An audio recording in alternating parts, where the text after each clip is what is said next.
All right. We are rolling. Well, Melissa, in our earlier interviews, we've talked a lot about your professional career Mm-hmm. and particularly the lawsuit. And today I thought we would review some of the highlights of that. And perhaps first you will tell me how you got your job at Sports Illustrated. Interesting. I'm not sure we spent a lot of time on that before. We have to go back to, I guess, 1973, which was the year I graduated from college with a degree in art history. Um, Little involvement in journalism in the sense that I had never worked for my college newspaper. I hadn't worked on a yearbook staff. I had not taken very many. I think I took a course on Shakespeare and maybe on women writers, but certainly didn't think of myself as a writer, certainly didn't have the skills of a journalist. So I'm not sure that would have been a natural calling for me. But what I did have and always had had was a great enthusiasm for sports. I know at Wellesley I had been involved quite a bit in the setting up of the first intercollegiate crew. Wellesley had always traditionally had crew, but it was intracollegiate. There were races between the classes and races between the dorms, and they had what were called sort of barges, in a sense that anyone could get in and row them. They weren't going to tip over like a normal cruise shell.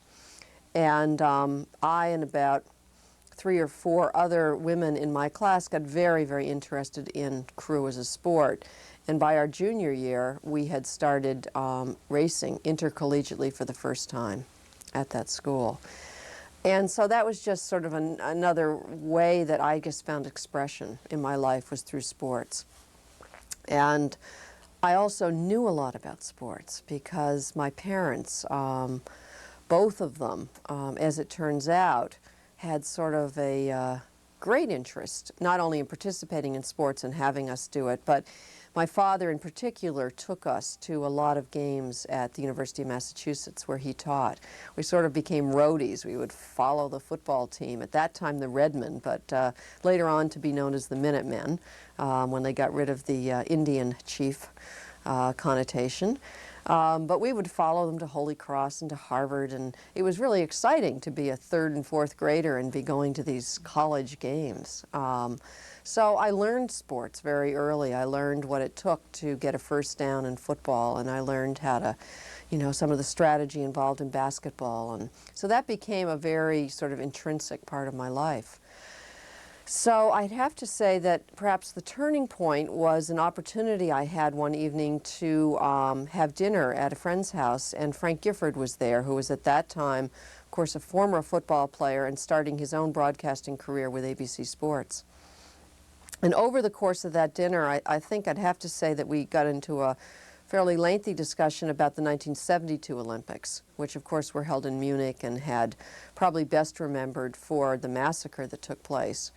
But we talked at great length about the Olympics and started talking more broadly about sports. And I think he complimented me at that point, giving me some indication that, and particularly given my gender, I was well conversant in sports and could kind of talk with the guys, which I took as a great compliment. And I think beyond looking at it as a compliment, I sort of looked at it as an entry to ask him for maybe guidance and a bit of an introduction to some people at ABC Sports. Up till that point, I had no kind of compass by which I was trying to figure out post-college what I was going to do. I was kind of hanging out at my parents' house on the Cape and baking bread and, I don't know, walking the beaches. But it seems very strange in this era when kids seem so focused when they come out of college and knowing almost precisely what they're doing and the counseling and the interviewing they do before. But this was really my entree, was this dinner and meeting him and his willingness, to help me to get introductions to people at ABC Sports. So that's really So my ABC entry. Sports led to a Sports Illustrated job? Yeah, I went down, in fact, to New York in January of I'm sorry, could you 1974. start that answer again? The whole answer? I mean, yeah, just that first part. You went to New York. Oh, okay. Just 1 second. Yeah, All right. okay. I moved, I told my parents after Christmas in December that I wanted to move to New York and to take my chances, on ABC. And I had been down there several times in the fall for interviews, and over the course of that I had met some very interesting women at ABC Sports, sort of the pioneers at that point, at that network level. A woman named Ellie Rieger, who was a producer and at that time doing a special on women in sports.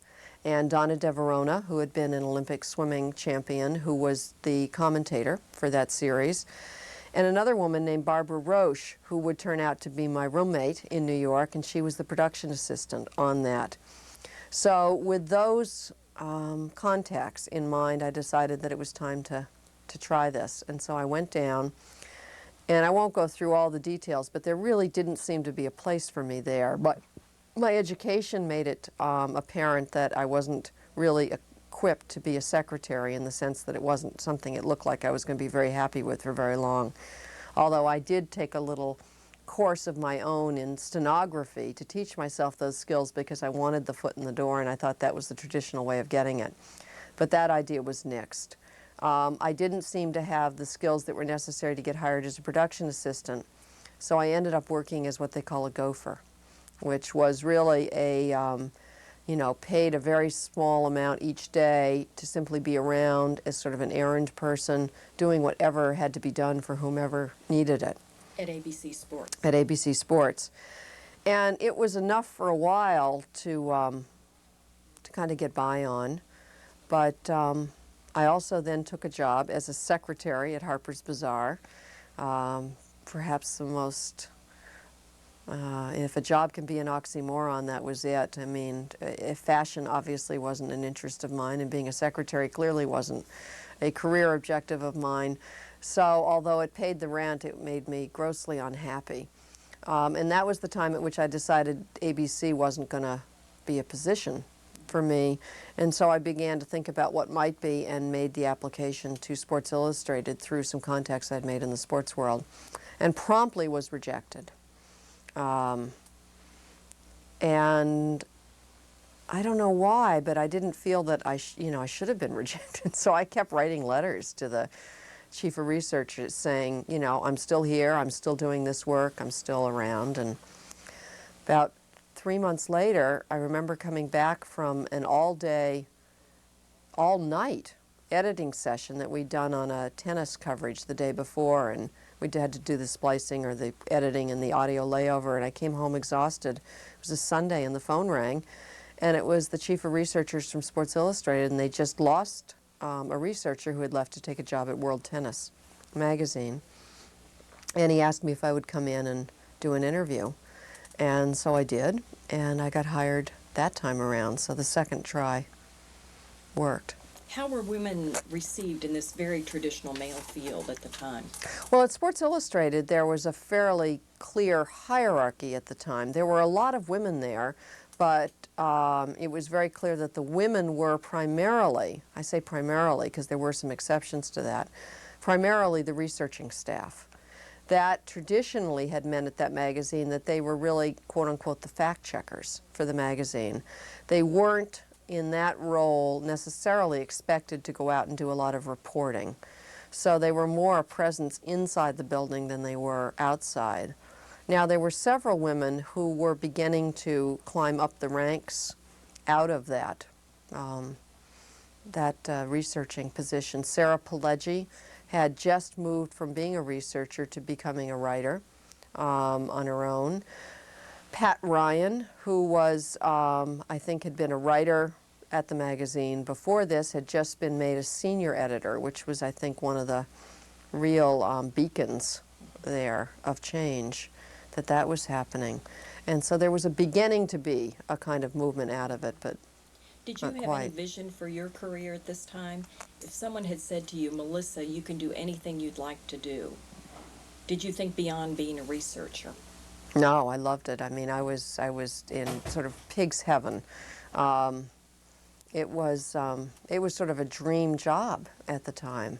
I mean, it was quite amazing. I was with people whose qualifications to get to that position, I think, were certainly much different than mine. I always had the idea that there were sort of two packs of resumes, and that this is why I'd gotten the job, because one pack of resumes was a huge pack, you know, that was all of the sports editors of college newspapers around the country, and they all wanted to break into Sports Illustrated.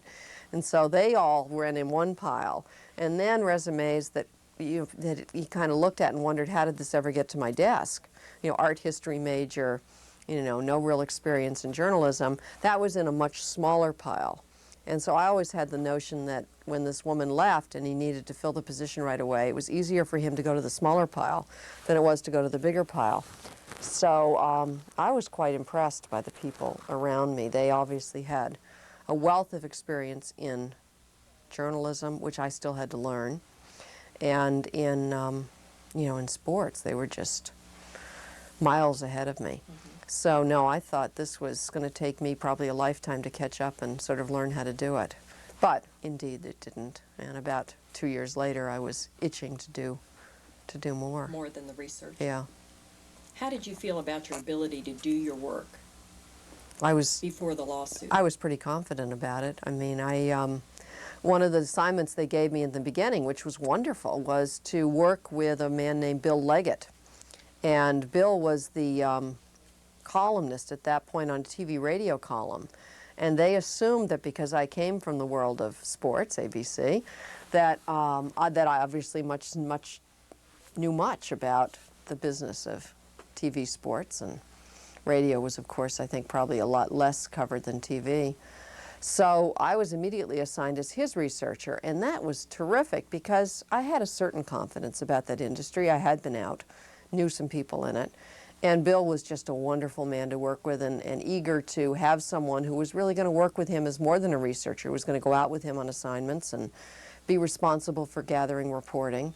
So my first assignments weren't to go up necessarily to ball games, but they were really almost within 5 or 6 blocks of where we worked, because all the ABC, NBC, CBS were right along the Avenue of the Americas.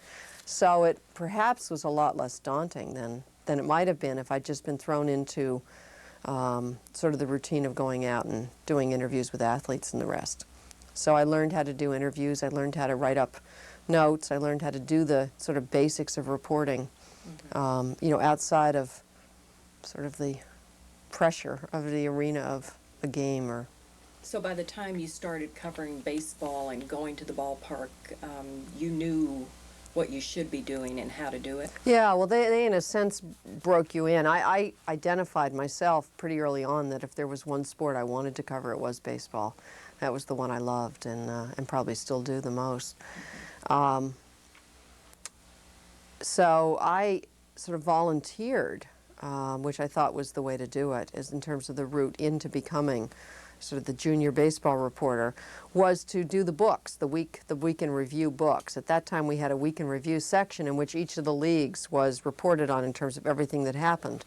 But in order for the writer to do that very quickly each Sunday, in order to get that column turned out, the books had to be very meticulously kept on every game that took place, and all of it had to be charted and put in, and you know, game boxes glued in and pitcher records done. So This was all done by hand? All done by hand. This was before computers. We had a little typewriter in our office, and we had, you know, the ringed binders and the book and the glue, and you know, I'd spend each morning cutting out the box scores from the night before, logging the pitching records, logging, you know, all of this. So I really got to know the league and the players and the games, and followed it with sort of an intricate eye that I'd never put to it before. So I think that was a wonderful introduction. And it was a way to establish sort of my interest, you know, in that at the magazine. And in fact, the then junior reporter for baseball, Stephanie Salter, who's now a columnist for the San Francisco, or feature writer for the San Francisco Examiner, I believe. It could be the Chronicle, but I think she's at the Examiner. She left to take a job out in San Francisco then, and so the slot was open, and I was fortunate enough to be moved into it. I think probably about 2 years after I'd gotten to the magazine. We've talked a lot about the locker room access issue, and that led to the lawsuit. And maybe you could summarize briefly the period right before the lawsuit was filed, the World Series. Well, I think it would be helpful to just step back a bit more from that, because there were a period of about maybe 2 to 3 years almost, probably 2 years, 2 seasons at least, in which the issue of locker room access was never raised by me within the confines of the magazine, or by me or anyone else that I knew of in terms of women covering that sport. I think it was just assumed that it was something that maybe we didn't feel we had the right to ask for. I don't know quite why the feeling was, but we didn't. But locker rooms were open in some sports. They were beginning to be open during those years in hockey and professional basketball. But there just seemed to be something about baseball that made it different, or maybe that just, I don't know why, but it hadn't happened. And I think it became most evident to me when I was trying to put together what would become a feature story that ran in Sports Illustrated, I believe in the spring of '78, but it took me a full, maybe spring of '77, took me a full season to do the reporting for that piece. And it was on sort of the game within the game, and that was the game that went on between the catcher and the home plate umpire. And what I really wanted to do was capture the notion of the conversation and the strategy playing that goes on between them within a baseball game. But to do that, it really meant having to get to a lot of catchers, and it meant having to see the umpires and all of this. And it was hard. It was hard to, particularly when visiting teams came to town and I really wanted to see a catcher. It was really hard sometimes to get that interview done without having the access to the locker room, because in many times I wouldn't know the catcher. I'd have to go up and introduce myself, and the only access I had was really during batting practice. And many times they didn't want to be bothered with it. I would sometimes ask my male colleagues to go into the locker room and see if the catcher would come out and talk to me, but if they don't know you, there's really nothing you can do to get to them. So that had really frustrated me. I'd had to make a lot more trips to the ballpark and sometimes not been able to get people I wanted to get for that story. So that was kind of the lead up to a growing awareness of the need for this kind of thing. But the specifics of how the lawsuit came about started during the World Series in 1977. And it was on the day before the World Series was actually starting, which was a practice day for both teams. And I went up that afternoon just to kind of get your feet wet and get around things and kind of catch up on the, sort of what's happening.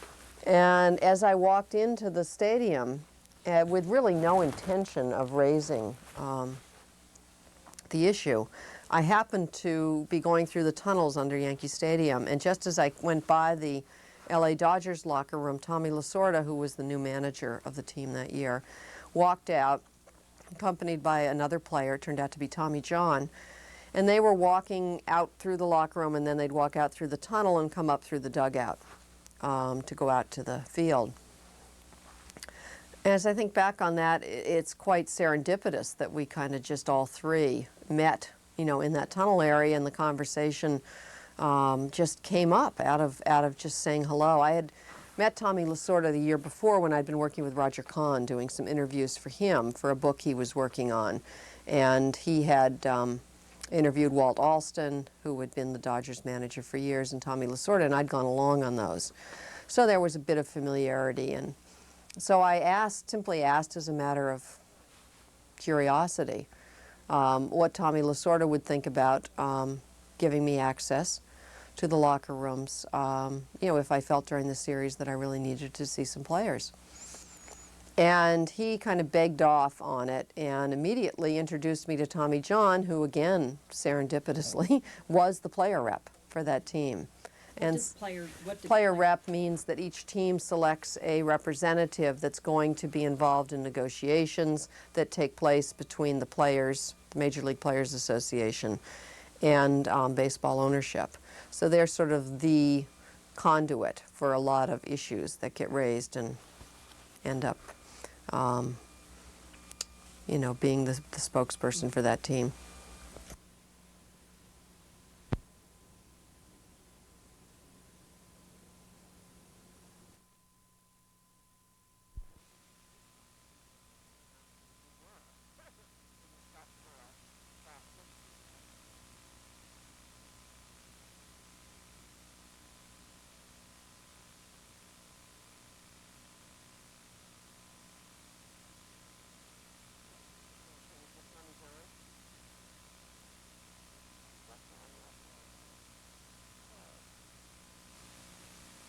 prick at my neck.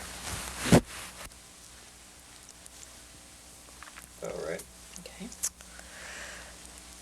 So Tommy sort of introduced me to Tommy John, and as player rep, he was kind of willing to take on this assignment. I would later come to know Tommy John quite well because he got traded, or he went as a free agent to the Yankees, and was certainly a very sort of compassionate and very sort of gentle soul, and I came to have great respect for him as a person. But my first encounter with him was really over this issue of the locker rooms and the access.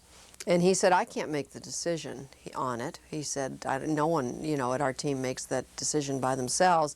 But what I'll certainly do is go back after practice, and I'll just call a brief meeting, and we'll talk about it. And I'll come back to you and let you know tomorrow afternoon. And I said, fine, and just went on out in the field. And I don't think I mentioned it to anyone else. I think I just, and not for any particular reason, one way or the other. Did you have any thought on what their decision might be?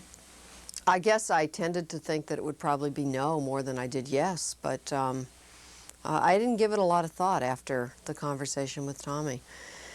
And so I went up to the game. It was a night game the following evening, and I went up probably around 5 or so, 5:30. Went up just when batting practice was starting, and the Dodgers came out and began batting practice, and pretty soon Tommy came out and called me, sort of signaled for me to come over, and I did. And I can remember us walking sort of back to the backstop, away from the batting cage and sort of where all the other reporters were, and sort of standing for a few minutes. And he said, it wasn't. He said, I can't tell you that it was a unanimous vote. He said it wasn't by a long shot, but he said it was a majority. He said of players who said, if you need the access, then you ought to have it.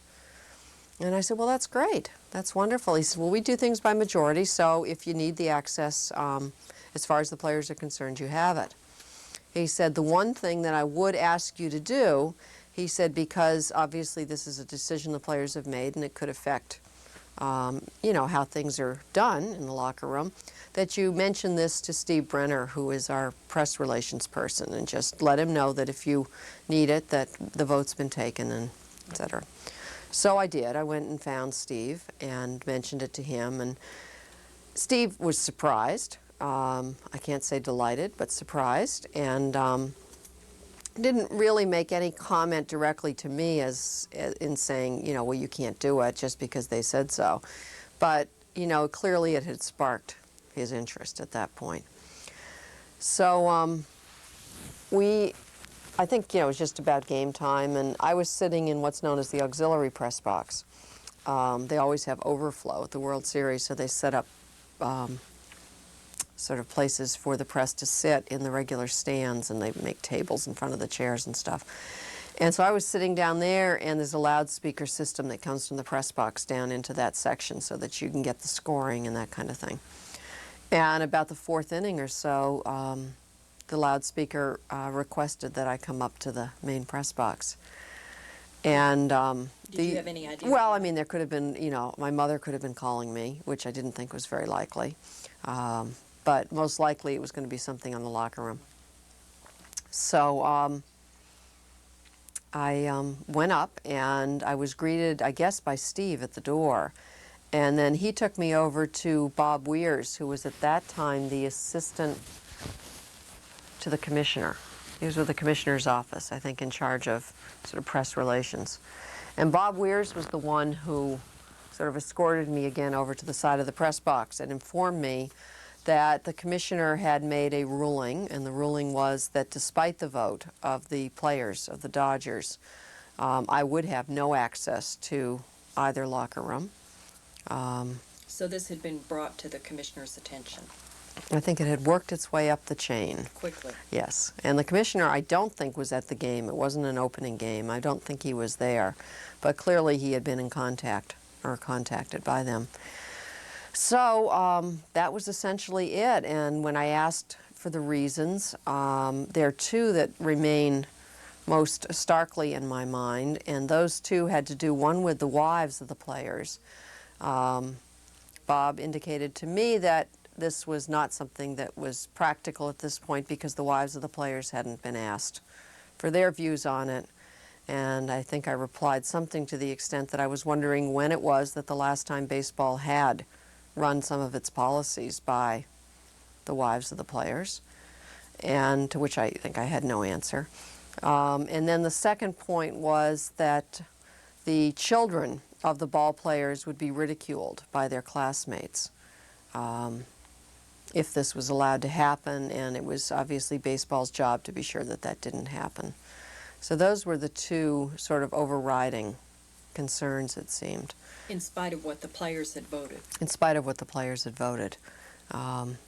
So that was the rule. It was a Tuesday night. The series had just come back to New York after starting in LA. And What was your reaction to this? or actually, I'm sorry, it was the first game. It was the first game of the series. So the commissioner had to be there, I would think. But anyway, he wasn't visible at this particular point. He had sent Bob Weers. But it was the first game, and it was a Tuesday night. And so that's the way it was. I mean, I didn't certainly force the issue by trying to go and barge in and say, well, the players said it was okay, and I'm going to go against. Nor did I make any calls to my editor at the time. And again, in retrospect, that was probably a stupid thing not to have done, but I didn't do it. You know, a part of me was just so accustomed to not being granted this access. And certainly the magazine knew for years and years that its women reporters didn't have access and hadn't, you know, made any moves to change it, that I guess my feeling was almost of resignation. Well, that's the end of the road, that's it. And Why do you think Sports Illustrated chose this time to bring lawsuit? well, I think they chose it because the opportunity was clearly presented to them when a reporter on their staff had been prohibited by the Commissioner of Baseball, by an edict directly given by the Commissioner of Baseball, to not provide access, which became, I think, in just that instant, you know, really understood by a lot of people as an issue of equal access, perhaps in a way that it hadn't been before. It was an ideal opportunity for them to be able to take the case and, you know, get access for their women reporters. Now, there was a great deal of media attention as the lawsuit was filed. Can you talk about some of that, some of the headlines that you encountered and how you reacted to that? Well, there wasn't much media attention at the time that we're talking about during the World Series, because frankly, most of the discussions and most of the sort of strategies that we were talking about at that point with baseball weren't made public. The only accommodation that was made during the World Series was for them to give me a public relations person of my own who would be my escort, with the idea of personally going in and bringing players out into the corridor to speak with me, which was a total failure, as it could have been predicted to be. But the publicity for the case didn't actually arise until late in December, when the lawsuit was filed in federal court. And it was at that juncture that publicity began, and it took its predictable predictable variations on the same theme. There were people who, in today's lingo, got it in terms of it being an equal access issue. But I think most of the publicity was probably generated from the intersection of sex, sports, men, women, nudity. Seemed to be enough to compel it onto the front pages and certainly into the columnists' pages and into the headline writers' sort of garden of headlines. And I think it opened itself up for some very, probably what most people considered very funny headlines, but certainly from my perspective, the headlines were not at all in concert with what the issue was, which was equal access. I mean, they ranged from, you know, babes in boyland to, well, I can't remember specific ones at this point, but there certainly were a range of them, and I would think more than not they tilted towards trying to use some kind of play on the the nudity and the sort of notion of women barging into sort of a man's private world, as opposed to focusing on equal access. But, you know, headlines being what they are, equal access I don't think is quite as sexy. It's not as catchy. It's not as catchy or as sexy or as compelling.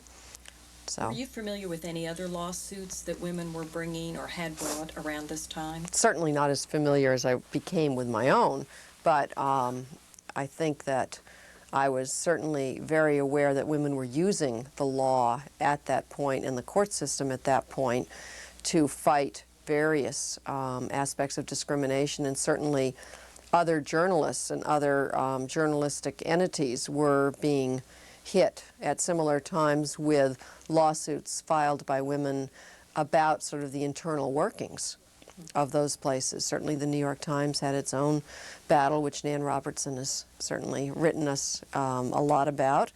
NBC News, I think, had its own. There were a number of lawsuits that I was sort of peripherally aware of. Once the lawsuit was filed, what impact did that have on your working career and on your personal life in those early months of 1978? Well, the early months of 1978 were, I was going through a lot of changes anyway. I was engaged to be married to a man who was also a sports writer, so that was a big change anyway. So it's sometimes hard to separate all of these changes. I think in my work life, I don't know that it had a great deal of impact. I think I was beginning to become less patient with not having the access to the locker rooms. I was looking ahead to another full season. I mean, it looked like before this was going to be resolved of not having it. And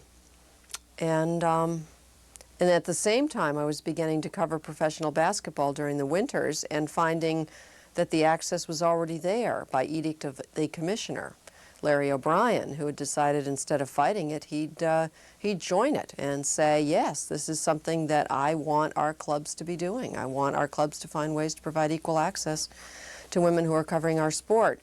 So during the winter months, I was finding that, you know, the things that I was fighting for during the summer were, you know, kind of handed to us during the winter. And so that was a real experience for me to really see that it could work. I mean, it was no longer theory any longer. It was really practical, and this could work. So you were actually going into the locker room Sure. for your work during the winter? Yeah, in pro basketball. Yeah, I mean, women had been in there, I think, for maybe, it may have been the first or probably second season that women had access there. And of course, the hockey season was going on, and colleagues of mine who were covering hockey had the same experience. They were already given access. So, so it wasn't going to have an immediate effect just because I'd filed the lawsuit on any changes in my work life. But it was going to begin to. Now, I know that in addition to the headlines in the newspapers, you also appeared on several news programs, Right. TV programs. And I'm thinking in particular of the interview with Howard Cosell that I viewed at your home. Right. Can you tell me a little bit about that? Well, Howard decided that he would take this on as an issue. I would have to say that he at that time had a 15-minute issue, sort of sports issue-oriented show called The Howard Cosell Show. And the particular day that mine ran turned out to be the day of the Super Bowl in 1978. And so I think it had perhaps more viewership because of that than anything else. But I'd have to say that he probably came into this, as he wasn't afraid to do, which was to state his bias in the beginning, as someone who was supportive of my position in terms of equal access. He was, I believe, also trained as a lawyer before he became a sportscaster, so I think he fancied himself as well as someone quite conversant in the law, and I think for that reason thought the equal access issue was both probably the right way to go and constitutionally, and for whatever reasons, you know, would be eventually won in the federal court. But He put together a show in which the main people interviewed on that show was myself as the studio guest, and then he had excerpts from interviews that had been done with Tommy John. And Tommy's was interesting because although he, of course, was the player who moved this issue along, he also talked quite honestly about his own discomfort with it. So he balanced off a sense of personal discomfort, but also the intellectual sense that, of course, this was necessary and important, and that he would support it for that reason. And I thought that was quite interesting and quite the way I felt. I mean, I don't think any of the women felt as though this was necessarily going to be the most comfortable aspect of their assignment, but I think they also felt that it was necessary, and given a maturity and a respect between the both of us, that it could work. And I think that's what Tommy John's words really conveyed. So I was glad to hear that. And then he had interviewed Bowie Kuhn and had an interview with him in which my recollection is that Bowie just sort of stated again, not the reasons that Bob Weers had illuminated to me, but really a sense that this was just not something that baseball felt was going to be good for the game, good for its image, and it was something that he was going to, with all of powers and law that he could put behind it, he was going to fight. And then Howard asked me, questions about why I felt the access was important. And again, he really stuck with the issues of access. So I thought it was a good opportunity to really have a chance to air the issue in a way that got away from the silliness of the other questions. And you reached a wide audience through that program. Well, I think so. I mean, I don't think that I ever made a call to the folks at Nielsen, who I certainly had their number in my Rolodex from all my reporting to find out, what the Nielsen ratings had been, but there were certainly a number of people who saw it, other than my family, who obviously I'd told them to tune in, who mentioned that they'd seen it. So I think yes. Yeah. What was the attitude of your colleagues at the magazine? Oh, I think very supportive for the most part. I just honestly can't really remember anyone being, overtly negative to me about it. I think that there may be that natural feeling that would come over any staff when you see one individual who's getting attention and being paraded out, as though that has sort of a one-sided, goodness to it in terms of one's personal life and in terms of doing it, which I don't think it does necessarily. But I think sometimes from the perspective of those who feel that they have an equal stake in this and that they are remaining anonymous while someone else is getting the attention, there may have well been, a sense of jealousy, which would have been quite understandable. But again, I didn't feel it personally, so if it was felt, that people, I think, pretty much kept it to themselves and were very supportive. Did you receive any promotions or No. financial benefits No. from the lawsuit? Not a bit. No. There was always the question of myself as a participant in the lawsuit versus myself as a worker at Sports Illustrated. And frankly, as a worker at Sports Illustrated, I was very much viewed as a good reporter, a good researcher, but I wasn't looked at as sort of the best prospect in terms of their farm team, to move up the ranks in terms of being a writer. Somehow, my writing and their expectations were never quite in sync. As much as I wrote for them and as many stories as I had in, I was not, I think, considered a good prospect for that. So I think it was in part that persuaded me to leave the magazine within a short time after the lawsuit was resolved. I would certainly hear that message in my career many times down the road that, you're a really good reporter, but the writing. So it's a little bit ironic that I should end up leaving journalism and be writing a book and feeling very confident at this point about my writing, but maybe that's what it takes. But it was more, I think, everything was very separate. The next year in... Oh.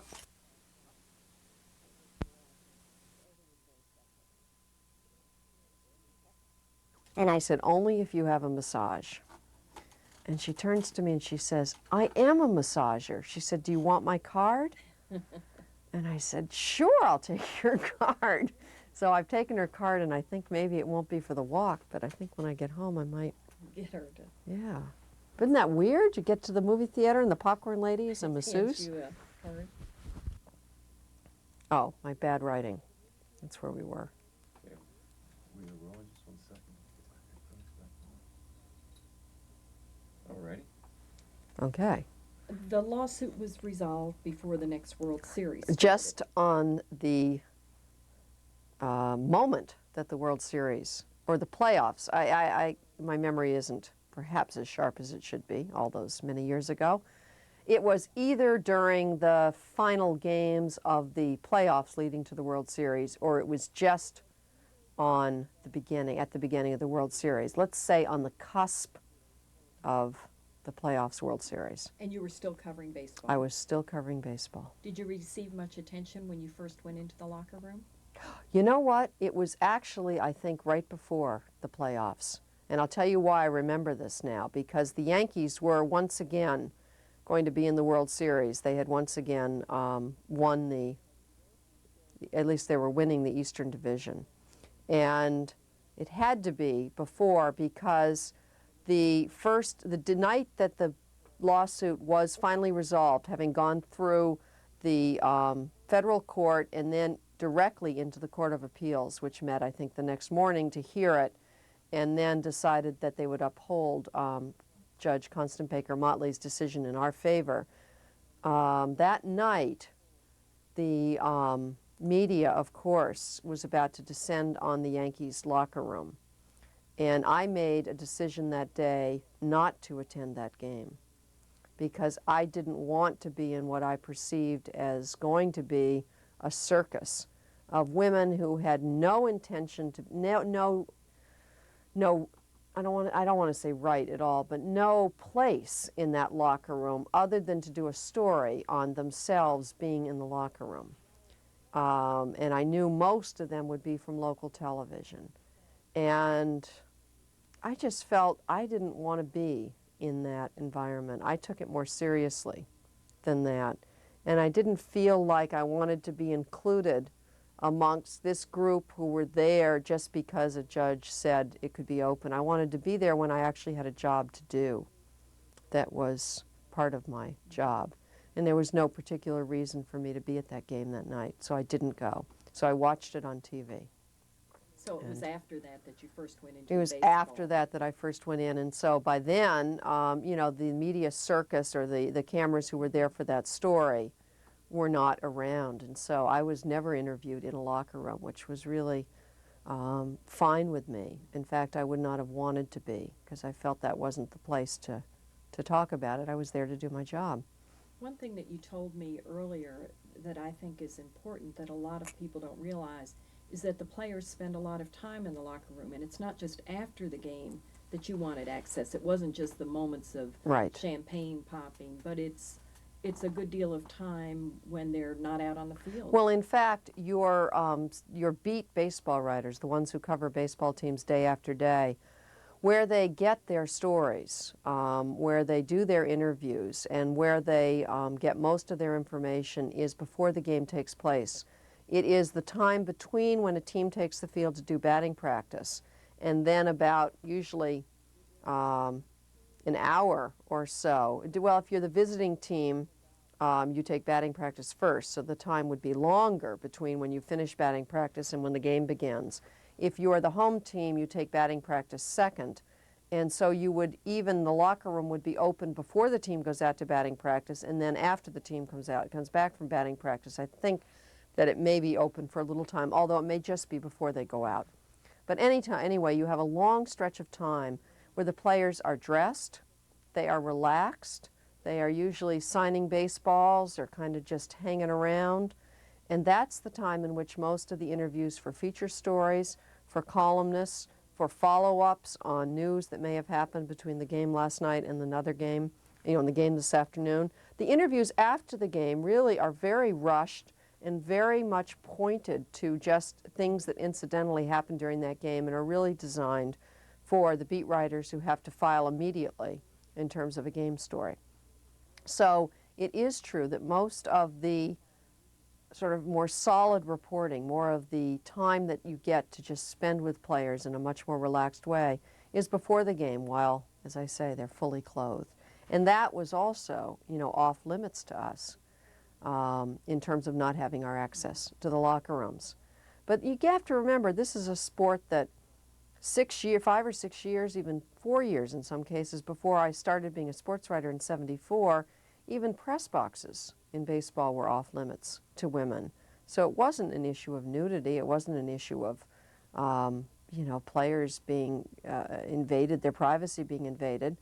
But it was more fundamentally, I think, feeling that women just didn't belong, in this sport in any role. I mean, so I think at its heart, what propelled baseball and the baseball writers to prohibit women from eating in the baseball writers' cafeteria, setting up private picnic tables for them outside and keeping them out of press boxes. I don't think that attitude had totally left them when the locker room issue came up, but the locker room issue had other dynamics to it that I think made a dynamic like that, which I think by 1978 would have appeared to be much more sexist and clearly unacceptable by that point, certainly in a court of law. It could be cloaked in a sense in the issue of privacy and nudity. So I think its heart was still kind of ticking in the So there were old other way. areas that women had entered in, such as the press box and the cafeteria. the dining area and those kind of things, which had been won, very gradually. Slowly but surely. Yeah. What happened after the lawsuit to your career? I left the magazine in 1979, in the winter of 1979. I felt like I had learned how to be a journalist. And now that I had learned how to be a journalist, I kind of wanted to spread my wings and try it out in a little different area than just sports. I'd gotten tired of sort of asking the same questions and really getting pretty much the same answers. I was never as intrigued as the men seemed to be with finding out where the pitch was. I mean, this was a fault of mine as a sports writer, but didn't matter to me as much whether it was a low fastball inside, that he hit out of the park, or whether it was, a high outside curveball. It just didn't excite me as much as it did them. So I couldn't get into all of these kind of questions. I was much more interested in what the catchers and the umpires were talking about and their relationship that went on between them than I was in these other issues. So. Do women bring a different perspective, a different voice? Well, I to think, cover? I've said this in a speech I gave a couple years ago to the Women's Sports Writing Association, in which I got a lot of fairly positive comments afterwards. And I think that women come with a distinct advantage of bringing the sort of voice and the eyes and the ears of an outsider to it. I think, and this is sort of my own view, come in terms of studying psychology and looking at a lot of Carol Gilligan's work that she's done in terms of a different voice, and looking at her work with teenage girls, that women do come with more of a relational notion about or interest in sort of all aspects of life. And it's why I think in some ways I think women were drawn in greater numbers to covering baseball than any other sport, because it has a sort of relational context. It's a sport in which there's all sorts of games within the game going on, and there's all sorts of ways that sort of the relationships between how the players function as a team. And specifically for me, that relationship between the home plate umpire and the catcher was so intriguing, because it does have a bearing on the game in terms of how the catcher is able to sort of cajole and sometimes fight with and try to figure out how to get that umpire to see a larger strike zone than that umpire wants to see. And they do it verbally, they do it with their glove, they do it all sorts of ways. Well, I could have worked on that story probably for 3 years and just been still continuously amazed at sort of the stories and the relationships. But I wasn't interested in as much in the game-to-game coverage and, the weekly stories on which team is ahead and which is behind. So it was kind of time to move on and try my hand at something else. That I'd always been interested in news, but certainly didn't feel that I had the journalistic background to sell myself to a place that would hire me. When I first came to New York, I had gone and interviewed at CBS News and gotten one of the swifter rejections that I'd ever experienced. And felt, I guess, still that I wanted to somehow remind those people who had said to me at CBS that the only way I was ever going to make it is to get my suitcase packed and head out into the hinterlands and start at a very small TV station and work my way up, and maybe sometime I'd get back to New York and I ought to check in with them. So I arrived, I guess it was 5 years later, without a suitcase, you know, with my briefcase, and said, here I am, and here's the experience I've had, and I'd like to get a job this time. Did the lawsuit bring a certain amount of notoriety that you carried with you through your career? Doesn't notoriety sometimes imply badness? Good or I bad? think that it brought some kind of attention to me because of my name and because of the attention it had received in the press, certainly during those years. I mean, people still today, although I don't raise it, some people, when I'm in their company, mention to people, oh, she was the one who went into the locker rooms. And people have a very good memory of that, but very little name association, you know, with who did it. So the event is memorable, but I think back in those years, particularly in New York, the name association was probably there as well. So I'm sure that helped in terms of letting me sort of re-enter the interview process at CBS News. So I did, and they hired me to be a researcher with CBS News, and so I had a new job. So I left. Left Sports Yeah. Illustrated. Did you ever think of returning there? I didn't at the time, no. But I did a few months later. I didn't like CBS News. Not because I didn't like the people there. I really found several good friends, and I was very impressed with a lot of the things about it. It wasn't a bad experience. It just wasn't what I think at the age of 30, by that point, I really expected my career to be about. I felt I was really starting over, kind of at the lowest rungs again. I kind of felt like I was back in 1974, and maybe, I don't think it was out of an arrogance, I really don't. It was just more out of an eagerness to get along with my career a little bit faster than this move seemed to be doing it. At the same time, I was taking note that while I had been brought on as a researcher, given my own experience over the last years in terms of my journalistic credentials as well as the writing I'd done for SI, there were other people being hired with what I thought were very similar credentials, primarily men, who were being hired as assistant producers, which was, you know, in some ways a big jump up. I mean, it would take me a few years in the research staff to really get a promotion like that. So I felt that there was probably at least a reason for me to ask why I wasn't Did you there. ever consider another lawsuit? No, no, not at all. Never crossed my mind. So I went to talk to, I guess, one or several of the vice presidents at CBS News who I'd gotten to know during the interview process, and raised my sort of disappointments with the situation and where I wanted to be. And their message was quite clear that where I was where I was going to be.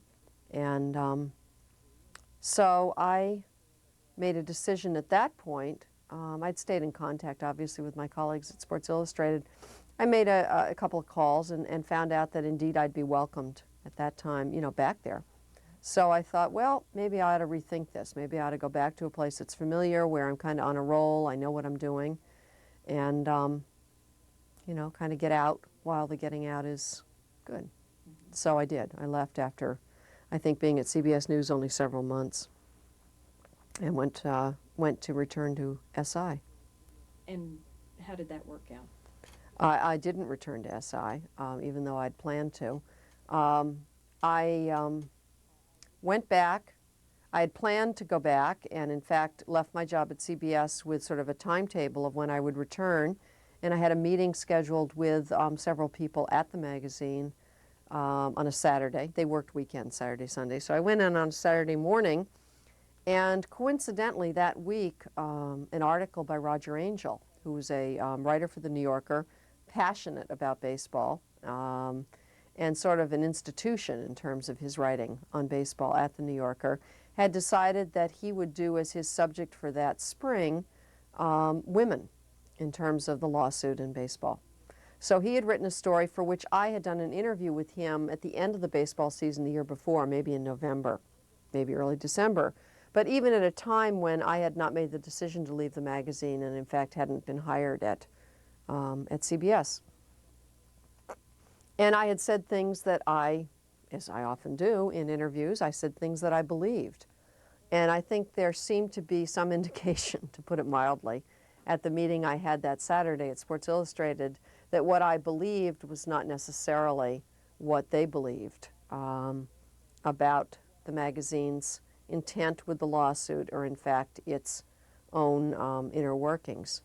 And so we didn't really see eye to eye on some of those points, and it became quite clear that part of my reinstatement at the magazine, or rehiring since I had formally left, was contingent on my being willing to retract in some ways, or at least to qualify these statements that had come out in the New Yorker. What were these statements? Well, I basically linked the decision to be so engaged or to be involved in this lawsuit to at least an awareness that several years earlier, the women at Time Inc. had in themselves sued the company for discrimination policy.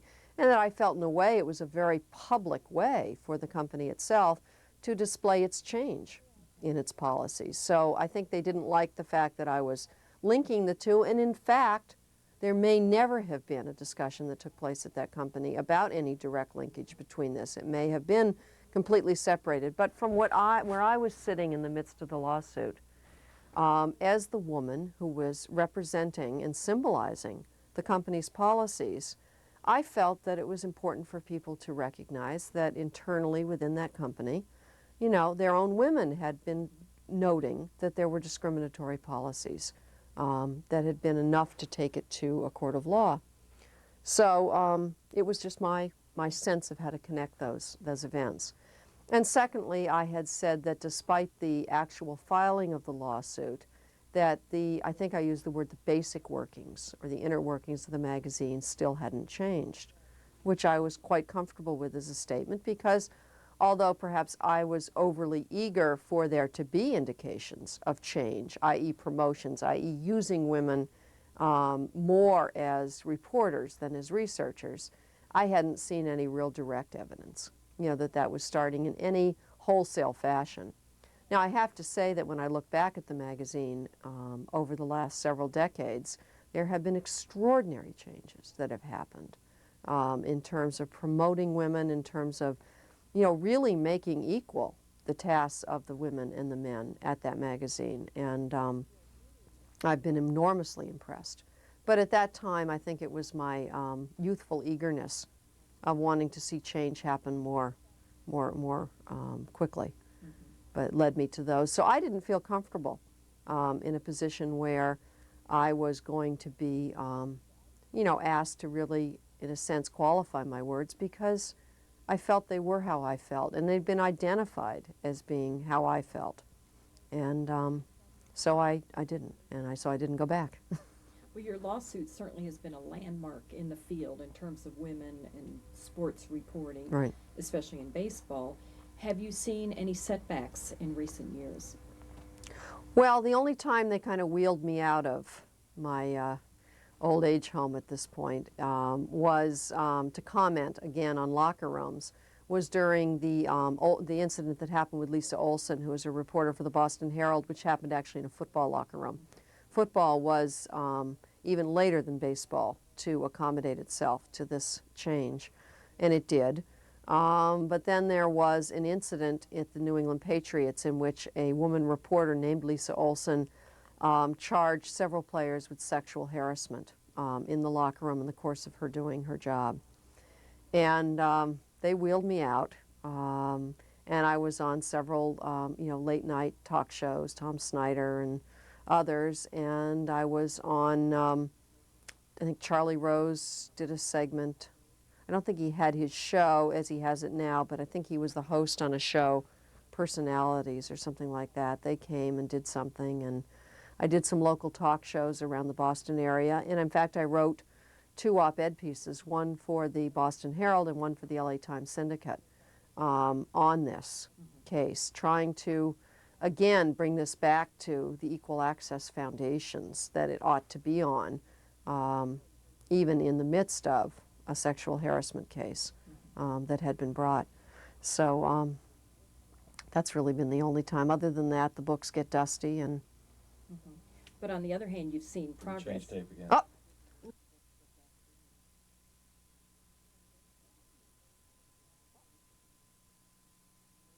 Yeah, let me just use your pen. Oh, sure. But I remember back in 1978, I think there was another controversy on the juiced up ball, which comes back about it's like the 7-year itch. I mean, it just keeps coming back again. And I went out with a baseball writer at that time, Larry Keith, and we went out to a lab in New Jersey, which had assembled baseballs for us and had all these measuring tools and stuff. And we cut open baseballs, and we put them in water, and we put them on scales, and we threw. I saw enough of it in about 5 years, I think, to really last Saturated. a lifetime. Yeah, I know. He's nodding, saying you never could see enough in 5 years, but there's not enough hours in the day to sit down and watch a whole baseball game anymore. I just can't. I much prefer listening to it on the radio. Yeah, radio's much. My parents have this Nesson, which is New England Sports Network, up in TV, way up in New England, and they love the Red Sox. They listen to every game, but they're so convinced that they don't want to ever pay to watch baseball that they haven't hooked up the Nesson. They won't pay the cable company for it, so they turn it on, and the screen is completely, this Fuzzy kind of like fuzzy that. and back and Right. forth. But they just listen. I say, Mother, why don't you just get it? She said, well, we don't really sit down and watch it anyway. It's just kind of in the background, and we just like to listen to it. We kind of like, Sean, what's his name, and Paul Montgomery. But, why pay for it? So you're right. It's better. It's a better game on radio. Sure is. All right, so Okay. we're there almost. We're Right. rolling. Okay, we were talking about some of the after effects and the years since your lawsuit. Yes. And you have seen positive effects of it. As Very. you mentioned in Sports Illustrated. Well, again, as I struggle with the research done by social scientists for my book on unmarried motherhood, it is hard sometimes to, in their language, disaggregate, what it is that causes what to happen and what to change.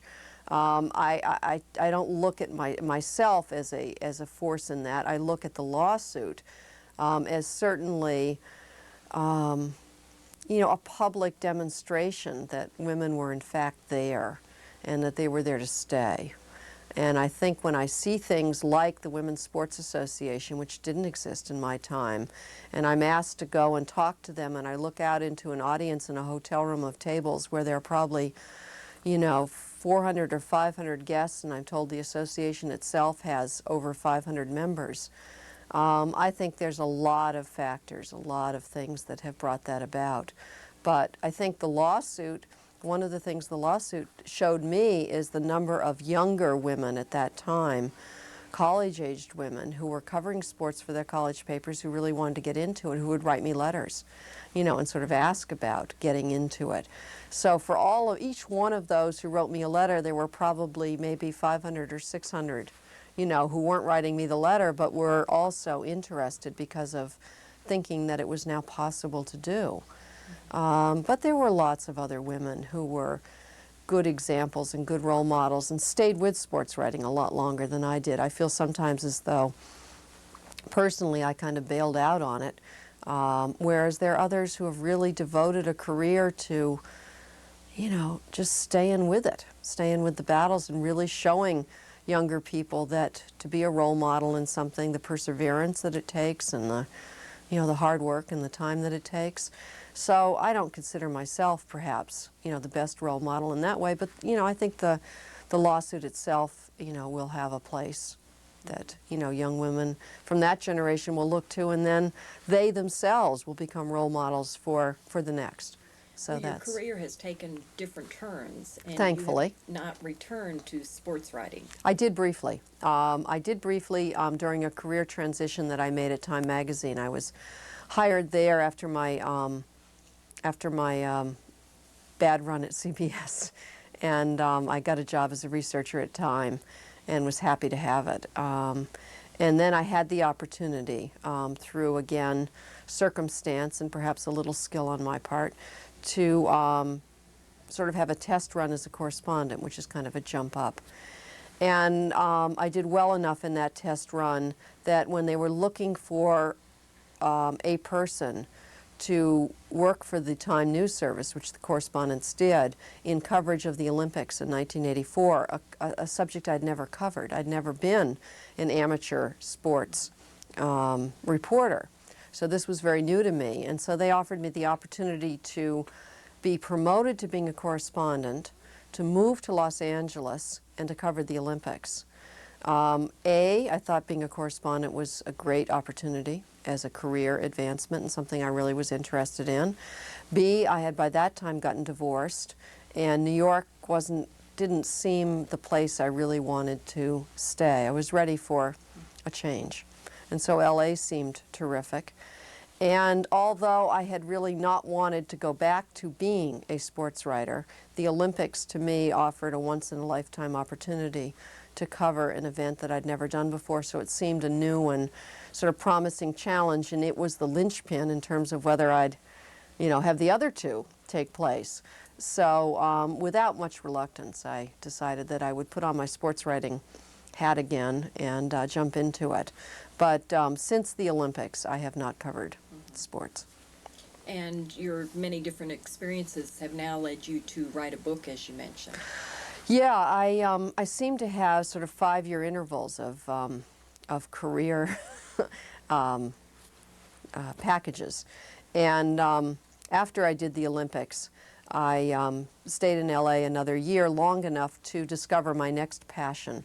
And that passion turned out to be family and children's issues. I think right now, in the 1990s, as we talk, children have kind of hit the political landscape and really become a part, thankfully, of our reporters' notebook. And at that time, they weren't very well seen on the political landscape or the media landscape, and I just developed a great passion for subjects that had to do with children and families. It's hard to understand why, since I was a single woman without a child and without a family of my own, but anyway, it was. And I did that, began to do that. I did a cover on teenage pregnancy in '85. And then I made a leap. I decided that I had an offer to work as a issues director on a campaign, congressional campaign of Joe Kennedy up in Boston area, which was really my hometown. And Joe had been a childhood friend and was running for Congress, and I thought, this is an offer I can't turn down. I wanted to go back to Boston sometime, and it didn't look like Time was going to get me there at that point. And so I asked for a leave of absence, and I did that for about 14 months, and kept trying to convince Joe that it wasn't the elderly, it was children. But obviously in a campaign, the elderly vote more than kids do. And I think that it's very interesting that once Joe did get to Congress and elected, one of the things he's done there is he's developed, or he put through law, having a National Children's Day. So I tend to think that there might have been just some nudging that that finally got through. But he was terrific to work with. It was a great experience. And when I was through with that experience, I decided to stay in Boston, or wanted to stay in Boston, and Time left me there in the Boston Bureau. And I continued to cover children and family issues with, again, that passion that I had always had for sports. And found great opportunities in those years to get a lot of stories in the magazine because they were being discovered as an issue. And you're currently working on a book manuscript. Yes, I was fortunate enough to be granted a Neiman Fellowship, which was a 1-year position at Harvard in part of that program. And it was during that year that there was the possibility of taking a buyout from Time magazine because of a shrinkage down in their staffing and changes they were making in their bureau assignments.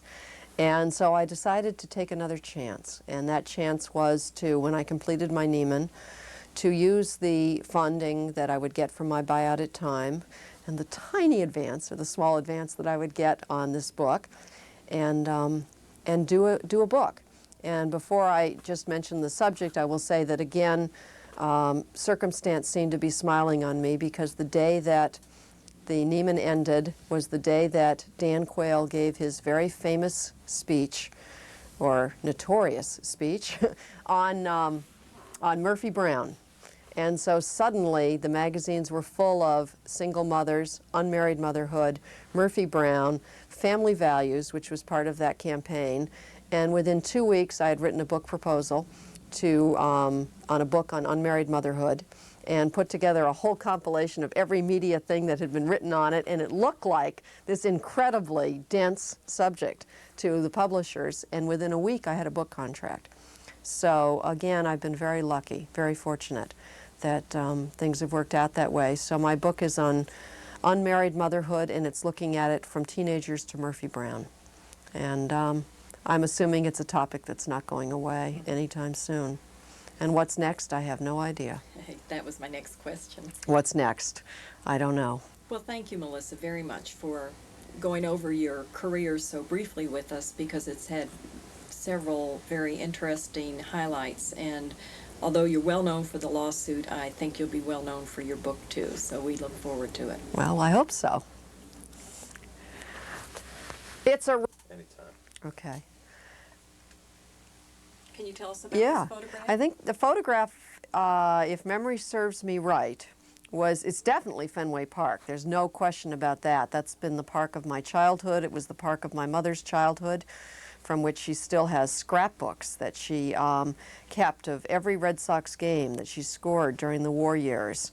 And she's passed on to me as a legacy pictures of every one of the ball players that were then at that time 8x10 black and white photographs with little thumbtack holes in them that show me that she kept them around the wall or the rim of her ceiling as she listened to the games and scored them. But I think this was actually during a playoff game leading up to the 1975 World Series in Fenway Park, and I'm in what's called the bleachers. And it's interesting because the old seats that you can see out there, the wooden seats that have the metal handles on the side, actually I went back to Fenway Park one day when they'd just sort of taken all of those seats out and they were putting in the plastic ones that are now in Fenway Park. And I got one of those seats, and last summer my father refinished it and gave it to my brother for his office with a plaque on it from Fenway Park. So seeing those seats again kind of makes me think about those days of the park. But And you were reporting for Sports Illustrated? I was reporting for Sports Illustrated. I was there probably that day just as a fan, not doing a lot of reporting at that time. I was sort of the junior reporter, so I was along for the ride, and I think that one of the SI photographers was out with us and probably just as a sort of candid shot decided that he would take this. And it surfaced later.